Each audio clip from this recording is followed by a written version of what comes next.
Hello, hello, hello. This is the Star Chronicles Dallas Cowboy Football Podcast, and I'm joined tonight with Lisa Lee as we discuss the victory 20-17 over the Pittsburgh Steelers. Um, Overall, a pretty boring ass game. The offense sputtered a lot. Um, Granted, if Dak didn't tighten things down at the end, a lot of the arguments of, in my opinion, about this game being kind of Dak's fault might be a little bit valid this time. But unfortunately, it didn't turn out that way. Offensively, passing still needs to improve. It is great seeing these younger receivers go at it, though. Um, Running game definitely improved a little bit. What's your thoughts overall on the offensive side of the ball? Yeah, I agree. I think with the Dak Prescott thing, it's you're gonna have games like that. And this, I think Sunday was a microcosm of Dak's career. Yeah, you're gonna have some turnovers. You're gonna have, the one turnover, I feel like, well, both of them technically, I feel like were, I mean, he overthrew the one. And then the one to CD was just, they were not on the same page at all. It was either a bad route or, they weren't in sync. But on the flip side, you don't win that game without Dak Prescott either. So, Absolutely. you're like, you just got to take the good with the bad. And, nobody's perfect. And and it was a monsoon. Like, let's be honest. Like, the Hmm. fumble, okay, yeah, he fumbled, but it was slick. It rained, So, but I think that I'm gonna play that off. But the one thing I will say about the offense is kind of what Ron has been talking. I mean, no, I don't know if it was Ron or Kyle talking about, like, just let Rico stay in and get a rhythm. And I felt like that happened a little more Sunday night, Yes. and he Yeah. did, in fact, start to get a rhythm. And he was Hmm. running hard, and they said in the broadcast, like, it was part of his thing. He felt like when he looked at film, he was running kind of timid, and he wanted to come out and run more aggressively. And I feel like that Hmm. showed. Like, I felt like he was kind of getting his mojo, kind of. It's what it kind of felt like. That was the one bright spot in the offense for me. Yeah. Yeah, I totally agree. And I think actually me, Ron, and Kyle kind of like touched on that here and there Mm-hmm. as the weeks go on. Because typically, once I saw Donald have like a nice little run, I'm like, well, they're getting ready to cart Zeke out now, Right. and it really does. It just doesn't really make sense. Again, like Zeke, but still, this is a business. Um, One thing I did notice just about the whole Dak thing, maybe it's because I'm a Cowboy fan and I follow like a lot of different Cowboy fans and stuff.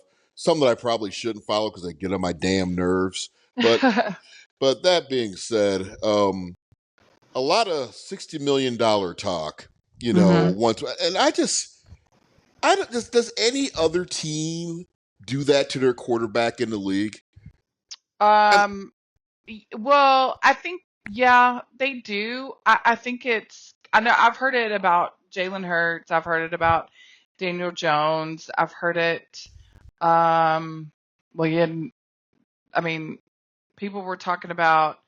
I mean, people were for sure talking about Trevor Lawrence and, like, his contract or whatever. But I think it shows you. I mean, it just, if you're complaining, I mean, somebody that's not even a Cowboy fan a couple weeks ago said you pay him $60 million a year and he does $2.50 throws after an interception that bounced off of the receiver's hands. yeah. Like, to me, that shows your ignorance, and that shows you're not a football person. If you're comparing his salary to what his receiver caused that interception, Hmm. and things like that. I think people talking about Dak's salary is just a lack of football IQ. Yeah, it just gets really ridiculous because there is like a whole damn team out there also performing. Um, One concern I have, and I think you've touched on it in our message feed about CeeDee Lamb. What is going on between him and Dak? Is it just a lack of reps in the off season, or because to me it's just like when I see CeeDee Lamb when things aren't going his way, I see the same guy I see when the Packers were killing us, Mm-hmm. and Yeah, yeah, that to yeah. me, and this to me that's just a concern. And Well, I do think it is a lack of the off-season reps, but we just finished our fifth game. Like that would be your equivalent of, you know, your practices and this and that you may have missed prior. So I feel like they need to be getting on the same page. I don't know, the big storyline coming out of it was the lip reading and what was he saying jump ball or was he saying subpar? Um, Either way, like I get it. Things like that, that's what I think I asked y'all. Like, is that pretty standard on the sidelines and people barking like that? And Dak didn't even acknowledge like he'd even said anything. well, And people do bark on the sideline. I can say from experience, mhm, that sometimes your own teammate can be your worst enemy. If you're not performing, yeah, your teammate might say some stuff to you that you might not like. But yeah. if you're the right type of football player, you turn it around. If you're the right type of athlete, you turn it around. If you're the right type of employee at work, you turn it around because everybody wants to excel at their position, no matter what it is, whether it's a sport or their job or whatever the case may be. Right. So, I mean, I Yeah, and think I it don't think like happens. I don't think on that one interception too that specifically where CD was talking, was kind of barking at him. It's not like Dak doesn't know that was. I mean, I'm sure Dak is looking at it to say, okay, what play did we call, and did I throw it to the wrong place or did he run the wrong route? It's like you got to get to the source cause, but all people are going to focus on, and right now it's so magnified. Chris Collinsworth was saying it the other night. There's something wrong. There's something going on, and then I saw Micah and Trayvon today on Micah's podcast, and they were both laughing about it. Like, it's very common. Like, that Mhm. happens all the time, and it's no big deal. And, if it was really a thing, that's the one thing that I think Trayvon said today. He was like, if it was really an issue, it's not going to be out there in the open. You know what I mean? Like, that's what was happening between Dak and CD the other night was just normal stuff, True, normal but sideline stuff. I'm not 100% sure that CeeDee Lamb can control himself and That may be true too. keep things behind closed doors like that. Yeah. Speaking of Chris Collinsworth, I enjoy Chris Collinsworth. I think he gets like a lot of damn flack, but that's just my opinion. What's your thoughts on that? Because we don't get too many Chris Collinsworth games in a year. He sometimes he irritates me because I think he says like the most obvious stuff. But I think the combination of him and Mike Tirico, like it works for me. I hate night games, period. But if I Mm-hmm. had to have a night game, um, I don't mind them. And I really don't mind. I used to really not like Joe and Troy used to really get on my nerves, but I listened to them last night during the Mm-hmm. Kansas City game. They seem to be different. Maybe it's because Yeah, they're, you know, I don't know, but but it's your reasoning for Troy will probably be different than the average Cowboy fan that says that he's a Cowboy hater and hates Dora and he just hates the, I think it's different, correct? yeah. I almost feel like I almost get the feel. I don't think obviously he loves this organization. He wouldn't be sitting where he is today if it wasn't for this organization. Exactly. I think if Jerry were to offer him the GM role, I think he would take it. Hmm. But my irritation was kind of a combination of the two, Joe and Troy, but specifically to Troy. Troy obviously knows his stuff. He knows football. I'm not taking that away from him, but I almost feel like he was overcompensating to try to not come across as a homer. You know what I mean? Yes, yes, and Like it was, yeah, that's a tricky, that's a tight, I mean, that's sure. a fine line you got to follow. Because you've got to call, you have Monday night games.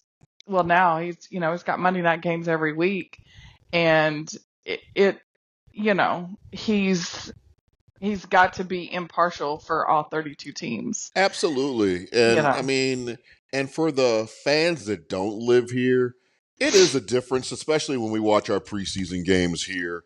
I mean, you'll have Michael Irvin and stuff on there, and you'll get like that Homer, you'll get like the Homer type of announcers and stuff, and it's fun, but I don't know if you would want that bare knuckles like when we're down in the thick of it and stuff towards the end of the season and stuff. I don't know if I'd really want that.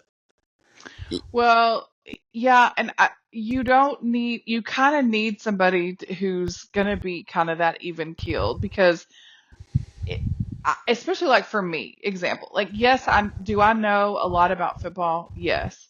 I've never played it. I've never been on I've never been on a field in an official capacity. Hmm. So to have that kind of level head and or kind of an impartial jury, if you will, it helps me understand the game better. Yes, I You agree. know, And let me also say too. Yes, you are a female. You know a great deal about football, and I think everybody, myself, and our co-hosts as well, and people listening to the show. I think they all enjoy you because yes, you're a woman, but there's like you go about it like a different way, I think, than other people go. They go about it where I'm a woman and blah blah blah. You're mad because I know, and that's not the case. I mean, some people are. It goes back to the you're saying normal stuff that everybody knows, so it kind of like supersedes that. It doesn't even matter what you're saying at this point, and then you're yeah. becoming irritating. So it's like a difference in stuff with some, but Well, you. you and I've been in we live in the same general area, and Mhm. you've been there at sports bars with me when guys were like, yeah, okay, like, at all what you're talking about. And it's like, oh, bless, here we Yeah, go. Like, I'm you like, know, I mean, you said it to one guy one night. You were like, oh no, she's not it. Like, that's not the one you want to challenge. But it's just I've always been that way. Like my grandmother was exactly the same way, and that's where I got it from. hmm She was a diehard Cowboy fan. She was also a diehard Rangers fan, and I can remember watching the Cowboys on TV, but she would in the fall especially she would have the Rangers on her transistor radio, and so that's kind of where my love of sports came from, was her. hmm So yeah, Yeah, see, it's a different age. It's a different time too now, which is why anybody that's a fan, we have so much access to right, game footage where we can like kind of study up and kind of like learn a lot of different things. So, I mean, it's definitely still way different than what it was, possibly when we were growing up because the people who are actually playing the sport. It's kind of like you see the sport, watching on the sidelines. You make your opinion at that point. But now it's just different because we have just access to so much stuff. well, and even like in a live game, like I can say, "Oh wait, what really just happened there?" And I can rewind it and I can watch it again, like live action. I Yes. can rewind it during the game, and back then when I was watching with my grandmother, like you would watch the game, it would be over, and that was the end of it. You know what I mean? Like Yep. you didn't have it. They might talk about it on the nightly news for like a one segment, but then that was it. They're just showing highlights and yeah, it is. I've learned a lot even with the newer, way that we can view it 1,000 times. And I rewatched the game, because the game was late Sunday night, and so I didn't get to. I fell asleep before it was over, and so it was. I work from home, so I had it playing while I was working Monday morning, hmm and I was able to kind of see and look and like watch some of the things that I just did. I wouldn't have seen watching it, in real time, and so.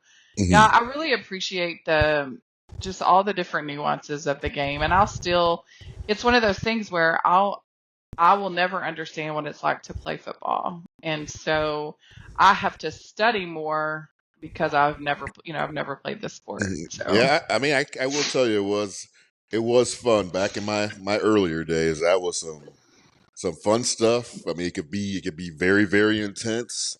Um, it's kind of like that. Like especially in a high school level is like or even like in a college level, it's kind of like you're the mild mannered person during days doing your studies, and then at night or whatever, you're putting on this helmet. And you're like something completely different. right. Because on the field, football field, and I cussed like a sailor, on the football field. I never swore anything, you know. my uh, Hmm. my grandfather be like, "What were you screaming on the field?" I'm like, nothing, don't nothing."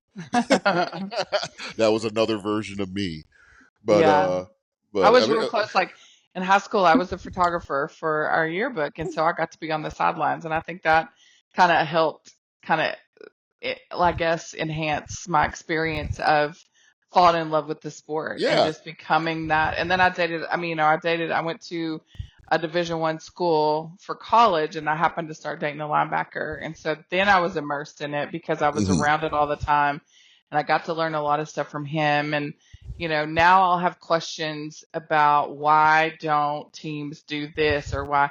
I have a good friend who's married to a former NFL player, and so I sometimes, I'll talk to her and pick his brain, and it's just a really cool thing to then like that's how you and I met, and then you Mm-hmm. get to know then, Ron and Kyle's in New Jersey, and it's just when you really think about the sport and kind of its ancillary benefits, like that's a really cool, it's a really cool story how the four of us met. No, So it's very, very true. Very, very true. I mean, it's been going on for, God, feels like for several years now, almost. yeah, mm-hmm.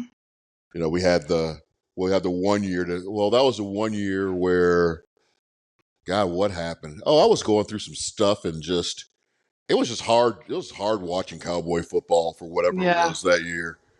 I mean, it was just, I See, I mean, don't think we did it did we do it during COVID? it might have been the COVID season. Yeah, Because it seems such a half-ass season and stuff. I was like, man, yeah. I was like, F And there were no this. fans, and it was like just a Yeah, weird time too. Like yeah. people were, yeah, and that's already been like almost 5 years ago. Isn't that crazy? God, isn't that crazy? And Yeah.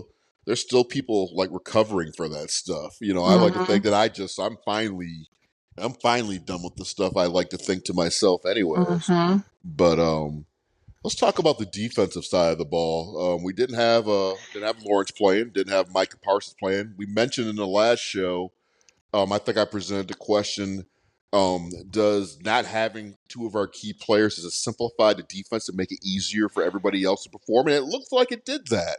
It, I know that I had heard Mike McCarthy in an interview this week talking about one of the things that they really concentrated on this week in practice, which seems ludicrous to me at this level that you have to focus on fundamental tackling. But Mm-hmm. I felt like their form tackling and just their tackling in general, I thought were better against Pittsburgh. And Pittsburgh, they have a really good running back, and their quarterback is a running quarterback. Now, I do think the weather situation helped us out a little bit in that regard because it was just so slick, and they just really, Justin Fields and Najee Davenport, they really couldn't.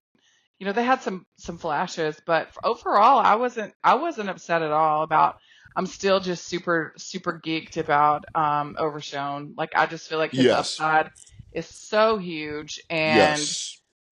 he's so fast, and I don't give a shit if he's undersized. I don't. It doesn't. That doesn't matter to me at all because he plays lights out. And Yeah. but I agree with. I mean, I think you were dead on when I feel like the defense looked maybe a little more.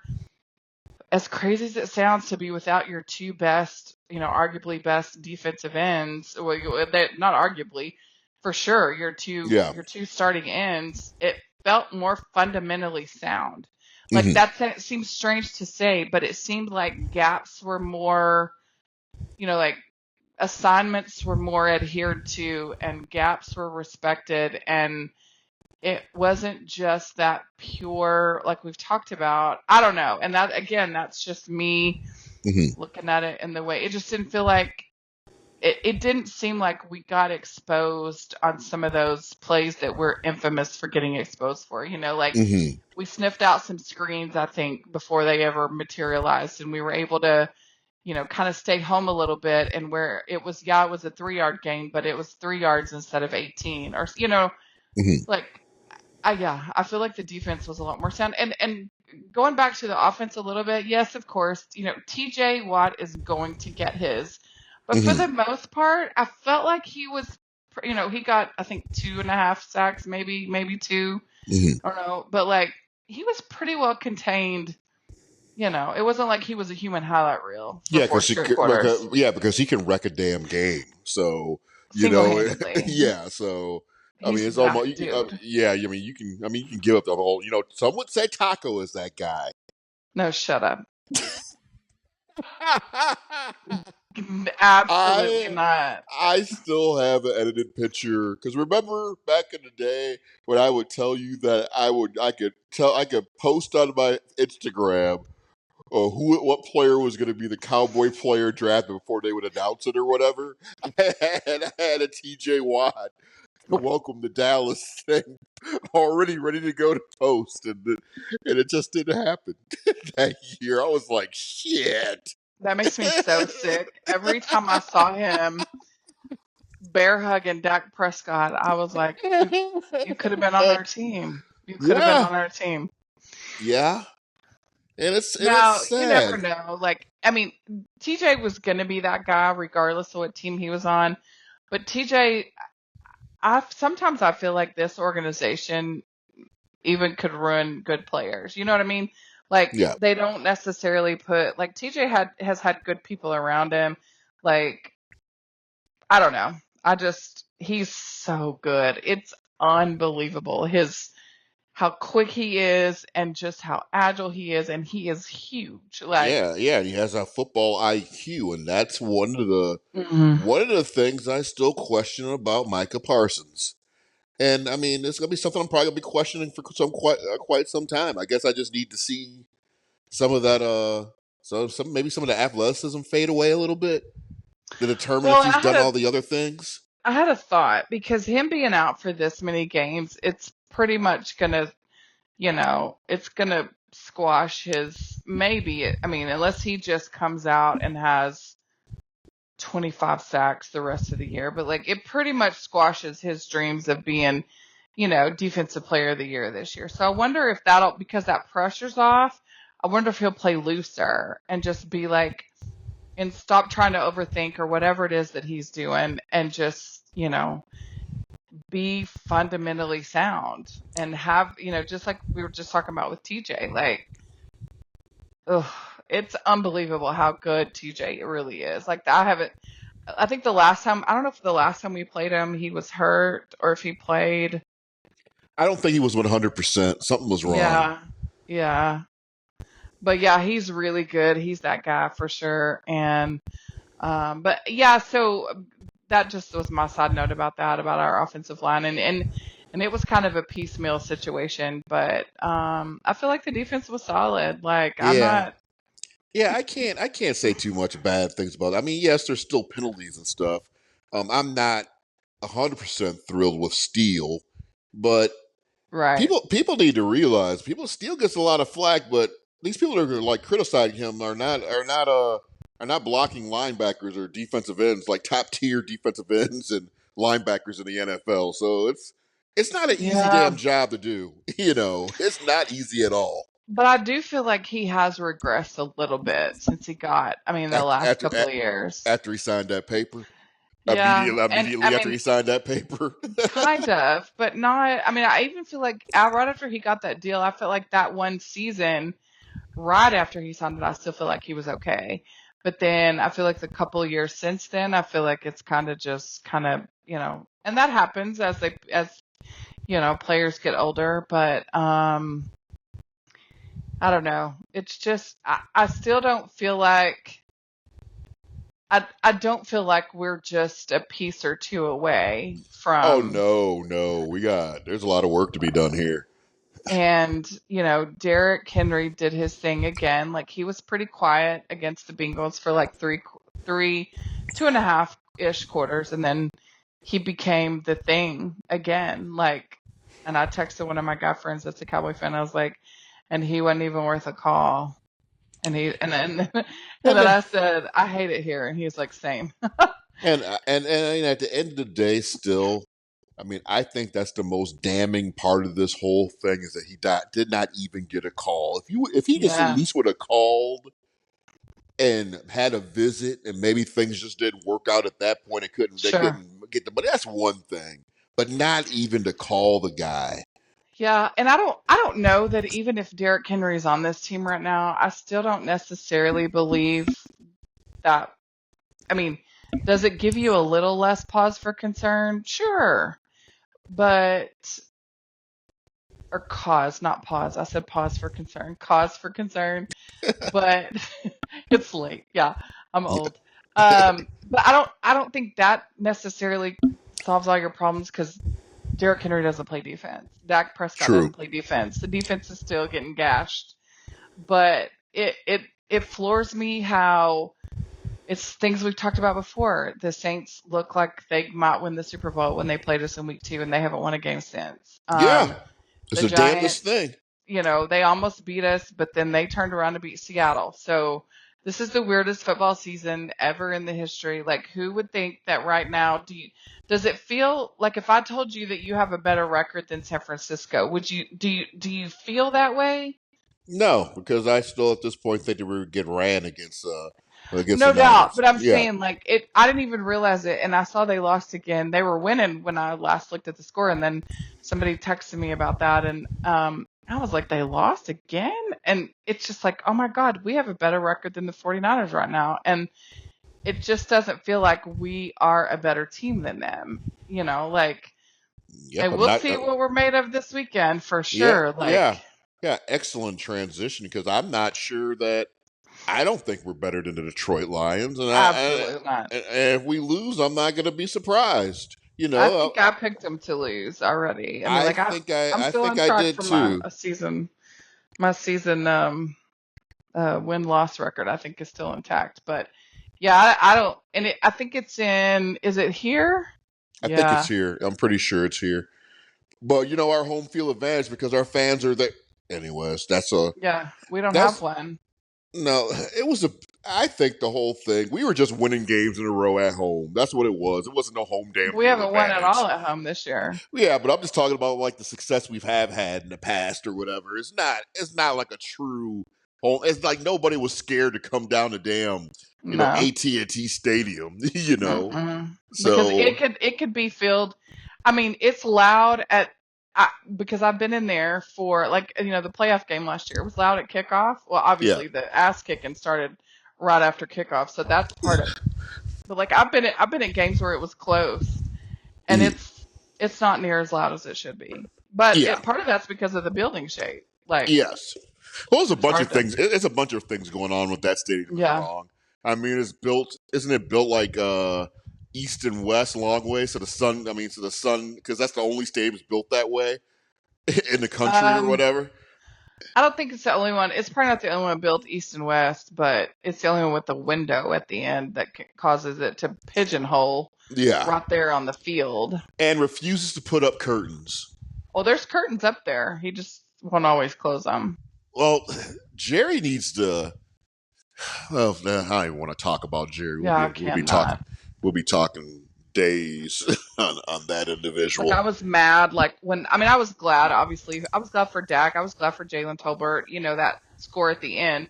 But then they pan right up to the box, and like Jerry and Steven are all yucking it up, and it just pisses me off. Like they don't deserve good things, No, they don't. Nope, they and really don't. because they're the reason that this is in kind of the teetering space that it's in. And I don't think we could. I mean, I'll be glad to come on here a week from today and be like, I was absolutely wrong about Detroit, or I was absolutely wrong about Dallas's comparison to Detroit or whatever. But I wouldn't be shocked if we get ran by Yeah, but Detroit. well, people need to think about. They got to think. Look at the big picture. I mean, we won a game that we shouldn't have won last year. We don't have the same team that we had last year. Mm-mm. So I mean, I mean, to think that they can come through there and beat them, that's pretty damn crazy.